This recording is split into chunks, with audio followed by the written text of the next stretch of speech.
Hello Admirals and welcome back to my channel where I talk to you about Battlefleet Gothic, the space fleet game based in the Warhammer 40,000 universe. So I've been asked a lot to do a video on the Tau fleet. They seem to be very, very popular. Contrary to popular belief in the Warhammer 40,000 universe that they're not popular, for whatever reason, these fish people on the Eastern Fringe are a very, very popular faction. With their funny robots and their cool new technology. And they have two fleets, actually, in Battlefleet Gothic. The original fleet was designed by Games Workshop and was released as part of the Yellow Armada book. And then later, Forgeworld fleet was produced. And they are very, very different aesthetics, but play quite similarly. In all honesty. And you can actually, under fleet lists, mix the two. But in this video, I'm going to talk about the Games Workshop fleet, and in part 2 of this video, I'll talk about the Forgeworld one.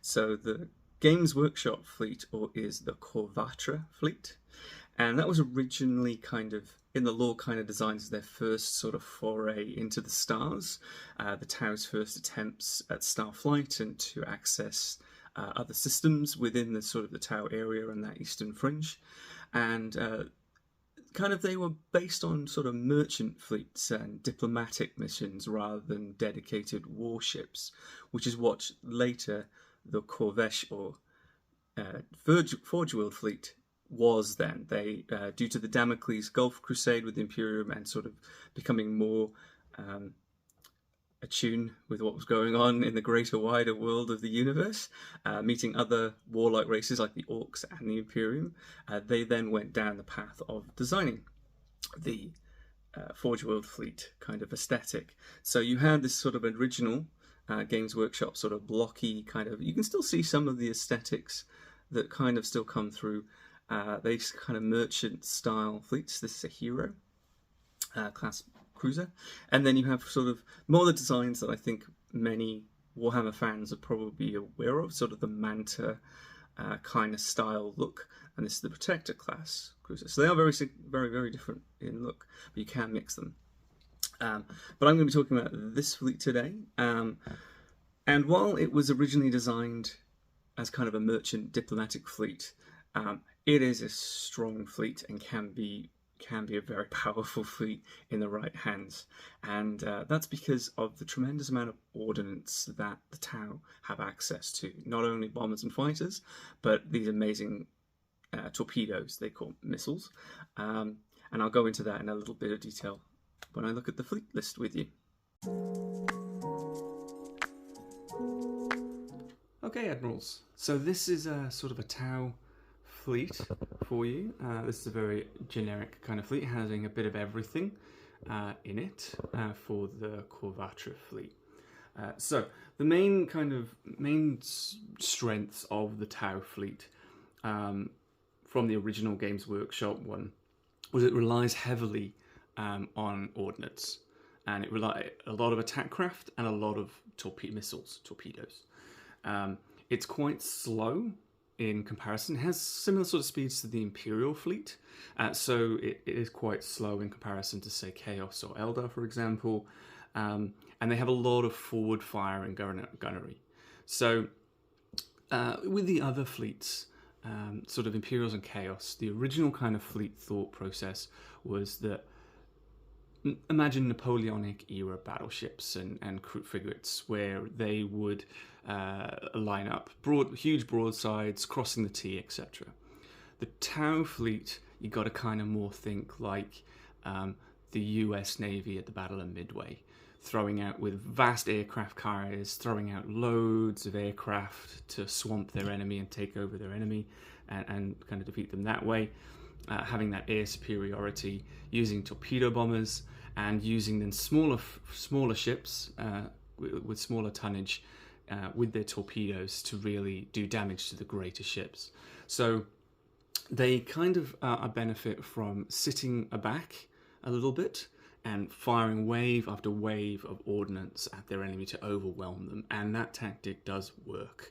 There realistically is only other one fleet, apart from, if you have a mirror match Tau versus Tau, there's only other one fleet that can match the Tau in an ordnance battle. And so these guys typically at the start of a game are always going to have ordnance superiority. They're going to have the most amount of ordnance on the game from fighters and bombers. So you've already got your opponent kind of on the back foot with that. They're going to be playing an ordnance defensive game rather than an attacking game, which is where you want to be. They have longer range guns. A lot of their guns are at 45 centimeters as well, so you can kind of standoffish a little bit and kind of plink away with your guns, while also then sending out missiles and sending out those bomber waves. So because of that, their Achilles heel is orders in many respects. If you start to fail your ordnance reroll to get those ordnance back, the fleet can dramatically decrease in efficiency. And also its main battleship, which is the explorers here, only have one shield. So they are susceptible to prolonged and sustained fights, and if things get in closer to them, they can start to do some serious damage because they don't have enough shields to be able to help there. Additionally, this particular fleet, because lore-wise they were more merchants and diplomats rather than warriors, they have a reduced boarding value as well. So you don't want to be boarded with the Tau ever as well. But this is actually quite a strong fleet. Don't underestimate the Tau fleet. Personally, I actually really like the look of it. A lot of people don't like the look of the blocky sort of Tau fleet, but I actually really like it. It's grown on me over the years, I have to admit. So this is the starter fleet I've plumped for. And if you notice other starter fleets in my other series, you'll notice there's only one battleship in those, but there's two in this one. And additionally, there are a couple of lone escorts floating around. And that's the reason why. The reason for that is because the Tau fleet list kind of breaks the rules a little bit. Because this was more of a diplomatic fleet and a merchant fleet originally, they don't have the restrictions like other fleets requiring to take certain number of cruisers to obtain battleships. The explorers just can go in your list, put very simply. And they're a good battleship, minus the shield. The issue with the shield, they are basically an emperor, a pocket emperor, and for basically half the price, they're 230 points. So they're very cheap battleships, perfectly honestly, and they're very, very strong with putting out that tremendous amount of ordnance. Ooh, not the thing. Oh, that's not a good idea, is it? But I'll just show you what I mean with it. So you can take, see, any number, more than 750 points. So this fleet is a 1500 point fleet, and I have 2 explorers in it because of that rule. So with that, you're going to be able to pump out a tremendous amount of ordnance to have that superiority. Now you'll see 2 lone escorts. They also break the escorts rule. We're typically at squadron escorts. These are messengers. And these are incredibly useful ships for any Tau fleet to have. And the reason for that is of their special rule.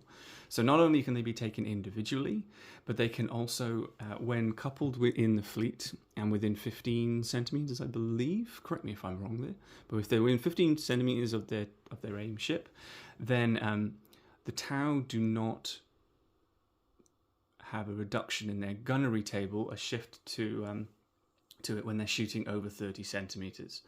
So that improves their shooting. So again, that improves their ability to be able to stay at range beyond a little bit of the range of other fleets and not take that negative to their shooting. So they're really, really useful to have a couple of those in the fleet at all times.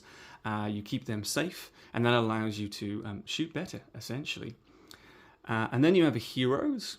Now, you have to have 3 other capital ships to be in your fleet before you can take more than one hero. It's realistically the only real true warship in this fleet. And it is probably, pound for pound, the best cruiser in the game. I'm going to go out on a limb. It's up there. It's definitely up there. As for points to weapons ratio that you have on this little ship, it really pulls its weight and is one of the best. So in my view, getting more of these in your core Battlefleet is essential. Then we have escorts for protection and missiles again, and then we have a couple of merchants to round out the fleet. Personally, I'm not a huge fan of the merchant. While the hero is probably the best ship in the fleet, I'd say the merchant's probably the worst. I'm going to be honest. If anyone in the comments or elsewhere can give me really good strategies on how to use the merchant well, that would be great. And the reason why I'm saying that is because it's like Cruiser, it only has 4 hit points. So it can be targeted and hit pretty hard, quickly, and destroyed quickly. So you can give up easy victory points. So if you have strategies for using them, that'd be great. But this is kind of a well-rounded fleet. It provides you plenty of weapons, fire at range. It provides you with speed with your ordnance. It provides you with a tremendous amount of missiles and torpedoes, I should say, to keep it but in the rules they're called missiles for these guys. And it provides you a lot of bombers and fighters. Now, the reason why they're called missiles and not torpedoes in this particular town fleet is because they also break the rules for Ordnance. So the Tower have got some funky rules that they can break. But essentially, in other fleets, when torpedoes are sent out, they get sent at 30 centimeters and they continue on that trajectory throughout the until they hit something or disappear, etc. The Tower can send out missiles, and they can send it out between 20 to 40 centimeters. You can choose as the Admiral the speed of those missiles. And the other thing with it is they can turn. They can turn.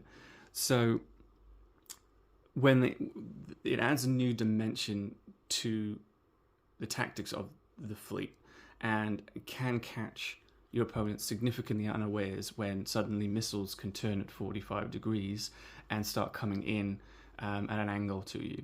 So where some fleets might, say for the Imperials, might use the first wave of torpedoes to break up a fleet, these guys can do that, but also allow for better maneuverability of that too. So you can really focus your missiles in and really strategize on what you want to do with them rather than just sort of sending them out into the void. So as I said, this fleet is a 1500 point fleet with an Admiral. It's about 1485, something like that, I think. And so it gives you 2 heroes, which gives you your 2 sort of warship class.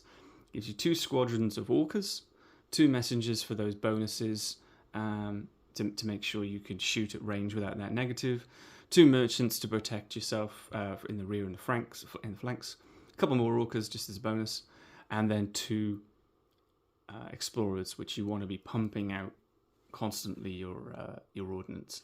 And that's quite a good all-round powerful fleet. So the previous fleet is a bit of an all-round fleet, and good for kind of beginning to learn how the sort of Tau Corvatra fleet works. This one is a little bit nastier and a bit more competitive, I would say. So this one really brings to bear the 3 battleships that you can get into a 1500 point fleet. And then because you have 3 of these, you can put the 3 heroes in with the fleet restrictions. You've got a couple of messengers for those to prevent that negative for shooting at distance, and then a squadron of Orcas because Orcas are good as well. So this this has a fleet admiral with 2 extra rerolls from memory, maybe something like that. But it has an admiral in here as well. This really is a powerful fleet. The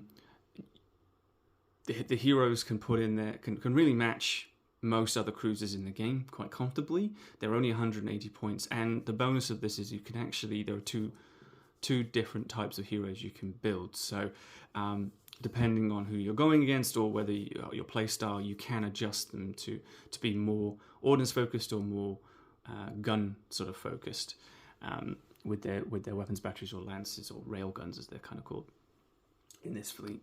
And with the 3 heroes, there's not another 3 explorers. Sorry, there's not another fleet that's going to be able to match the level of ordnance output you have on these.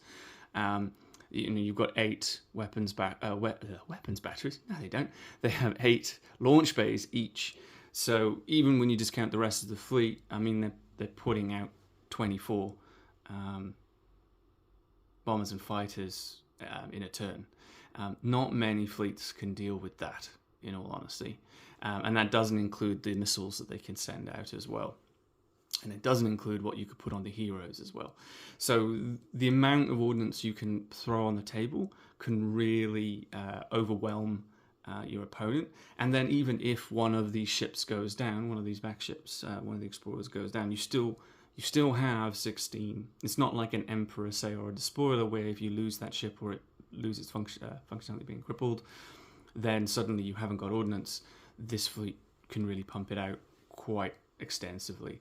And I used this fleet earlier in this year to completely overwhelm a Chaos fleet, and I think I used one against a Space Marine fleet too, and it completely overwhelmed it. It's such a powerful fleet. So this is a little bit more competitive per se than the previous one, but the other one certainly is a more generic kind of take-all-comers fleet. And that's the Kor'el Games Workshop fleet, everybody. So that fleet is a good fleet. They're a fun fleet. They have their pros and minuses like any fleet, but certainly the amount of ordnance that they can put out can certainly overwhelm their enemy. It doesn't matter who it is either. And because of the messengers and the range that they can put the guns out to, it allows you to kind of hit a bit further than, say, the Imperial fleet. And in some instances, even sort of Chaos and Space Marines and things like that as well. So, a bit slow, but they're a fun, different kind of style play than your more traditional Imperial, Chaos and Space Marines. The forgeworld fleet plays very similarly, but I'll go into a few differences with them. You can be probably a bit more aggressive with that fleet, and I'll go into in the next, so we'll call it part 2, with that fleet for the Tau in the next video. But in the meantime, Admirals, thank you very much for watching. If you have any strategies on the Tau, especially those merchants, because I've never been able to get them all to work properly, let me know in the comments. Hope you enjoyed the video, and I'll see you next time. Cheers.